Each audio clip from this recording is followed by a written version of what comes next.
Yeah, exactly.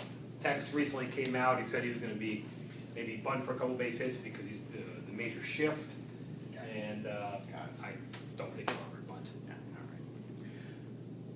all right, Vic. Let's talk about our big-time first baseman making $20-something million a year, Mark Teixeira, Tex, who last season still had big homer numbers, big power numbers, but batted like .240. You know, as far as offensive production as a whole is down. Defenses have started putting on the super shift for him. You know, they bring three players. The David Ortiz shift. David Ortiz shift, where everyone's on the right-hand side, just waiting from the ground into whether it's a hard or soft, grounder to the first base side. Ground to an out, which would be a base hit into the outfield. Right. Ground to an out. 150-foot line drive out.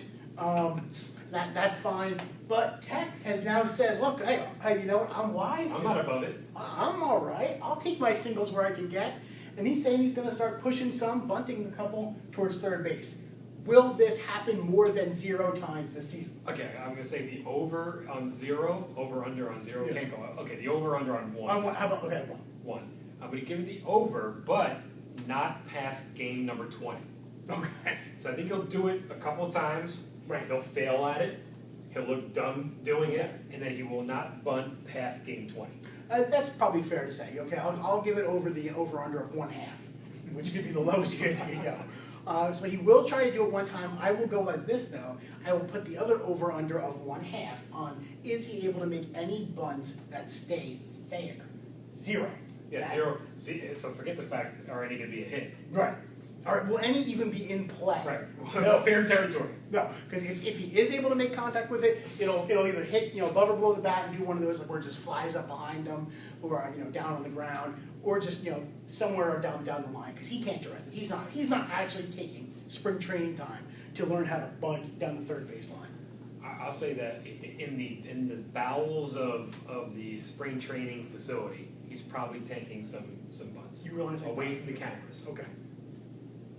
Well, do I think he'll employ it past, again, game 20? Absolutely not, because chicks dig a long ball. I mean, I agree here, but I would like to see that batting average. I don't care how he does it, go from 240 to 265. I mean, we're talking a 65% drop from where he was before we signed him, when he was a 320, 330 hitter. Let me give you let me switch gears on you. Unexpected? Do you think 3 years into his career, his Yankee career has been a disappointment? Yes, absolutely, bar none. I mean, I would say this about him or Jason Giambi. He's been less of a disappointment than Giambi was, who I was very high on, or very low on, towards the tail end of his contract. I mean, just because he wouldn't go down to the minor leagues the last 4 years with steroids. Exactly. And I don't think Tex has a steroid problem, believe it or not. I believe everybody's on steroids. He should. He needs to develop a steroid problem. But yeah, I mean, I feel like with the Yankees and our big first baseman, we're going after guys who are a little too old by the time we bring them in here to where their peak seasons. They just had him, and we get him on the tail end. Boston, I mean, I hate to say Boston's Adrian Gonzalez pickup was the best first baseman pickup I've seen in years, other than Pujols. Tex was somewhat of a young guy. Oh yeah, he's a young guy. My problem with Tex is I don't think he's out of his prime in any way, because he had some years for the Rangers and the Angels where he hit 280, but he hasn't done anything in the freaking playoffs. Oh no, yeah. He's 0 for 3 seasons in the playoffs. You want to hit 260 during a regular season and get your home runs and get your RBIs and just have a down batting average? Okay.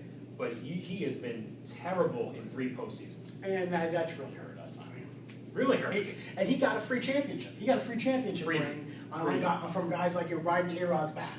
But, and A.J. Burnett's back, speaking of him. Yeah. But, yeah, we need to see if we're going to get another, if he wants a ring for the other hand, he's going to need to start playing in the playoffs. And but I still disagree with you. Because you're saying, okay, bat 260. Fine, bat 260 for me. Yeah. But don't bat 240. Yeah. I mean, that's another 20 points all the way down to where now you're just, I mean, when you go below the 250 number and you're a power hitter, now you are only a power hitter. Hey, now you're Rob Deere.Er. And I can get Rob Deere in here to bat 220 and hit the same amount of home runs. And then once again, we'll get Adam Dunn to do it. How about that? Yes. All right. What are we doing here? Predictions? Last one? Predictions? Yeah. This is just a